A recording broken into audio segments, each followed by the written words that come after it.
हम भी कुंवारे। बोले जो 5 फनों का सांप है ये रक्षा करता है, 11 द्वारपाल है मेरे। पुरंजन ने पुरंजनी से शादी कर ली, कहा हम भी अविवाहित हैं, चलो दोनों शादी कर लेते हैं। दोनों ने शादी की। पुरंजन बोला देवी तो हम विवाह कर लें, बोले कर लेते हैं। फिर दोनों एक दूसरे को पसंद किए और वरमाला पहनाकर विवाह कर लिया। अब पुरंजन अपनी पुरंजनी में इतना धीरे धीरे आसक्त हो गया कि पुरंजनी रोती तो पुरंजन रोता, पुरंजनी हंसती तो पुरंजन हंसता। पुरंजनी के संकेतों पर नाचने लगा पुरंजन। एक दिन जरा नाम की देवी आई, वह कुरूप कन्या से जिस पुरुष से विवाह वह करती, जरा वह पुरुष मर जाता और भाग जाता। एक दिन वह कन्या चंडवेग नाम के गंधर्व के राजा के पास जाकर बोली, महाराज मैं संसार में बड़ी पीड़ित हूँ, कोई मुझे स्वीकार नहीं कर रहा। चंडवेग ने कहा, देवी दुखी मत हो, मैं तुम्हारी सहायता करके रहूंगा। मेरे पास 360 काली काली महारानियां दासियां वह मैं तुम्हें सौंप देता हूँ, और 360 गोरे गोरे द्वारपाल हैं दास, वो तुम्हें सौंप देता हूँ। जरा प्रसन्न हुई। 360 रानियां दासियां, 360 दास लाकर उसने पुरंजनी के महल में हमला कर दिया और पुरंजन को मार दिया। जरा देवी कौन है? बुढ़ापा, मृत्यु की देवी का नाम है जरा। पुरंजन कौन है? ये जीव पुरंजन है, ये बुद्धि पुरंजनी है। अब पुरंजनी जब मर गई तो पुरंजन इतना असक्त था कि अपनी पत्नी का नाम लेते हुए मर गई।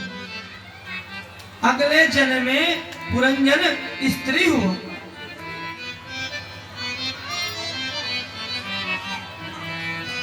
और प्रजर नाम के राजा से उसकी शादी हुई। पुरंजनपुरी के जो 10-11 सैनिक थे उनको भी जरा ने पकड़ लिया। अब मरते समय जिसका चिंतन करो वही बनना पड़ता है।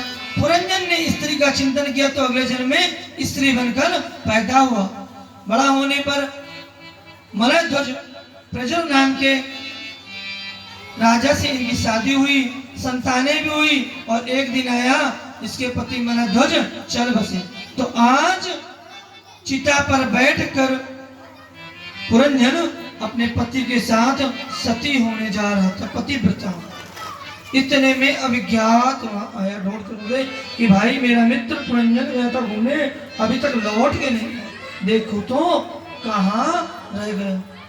जब अभिज्ञात आया तो क्या देखता है कि पुरंजन चिता पे बैठकर सती होने जा रहा है। अभिज्ञात कहता, मित्र ये क्या कर रहे हो? वो स्त्री कहती, तुम्हें शर्म नहीं आती? ये मेरे पति हैं, मैं एक स्त्री हूँ, तुम मुझे मित्र कह रहे हो। अभिज्ञात ने पुरानी कथाओं से सुना कि तू मेरा मित्र पुरंजन है।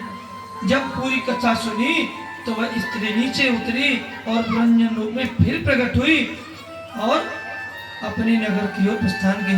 पुरंजन है यह जीव जो वैकुंठ से भूतल पर विचरण करने आया, लेकिन यहाँ फंसकर माया मोह दम द्वेष पाखंड में रह गया। माया द्वेष कौन है? पुरंजनी, जिसमें फंसकर वह लिप्त रह गया। और जरा है मृत्यु की देवी जो बुढ़ापा लाकर मार देती है। प्रजर है बुखार रोग जो हमें होते हैं और जिनके माध्यम से हम चल बसते हैं। ब्राह्मण बड़ा अभिज्ञात हंसने लगा, भैया यह क्या? देवर्षि नारद कहते हैं, महाराज प्राचीन बरही कथा समझ में आ रही कि नहीं? प्राचीन बरही बोले, महाराज कथा बहुत अच्छी लगी पर समझ नहीं आई। महाराज तनिक समझिए।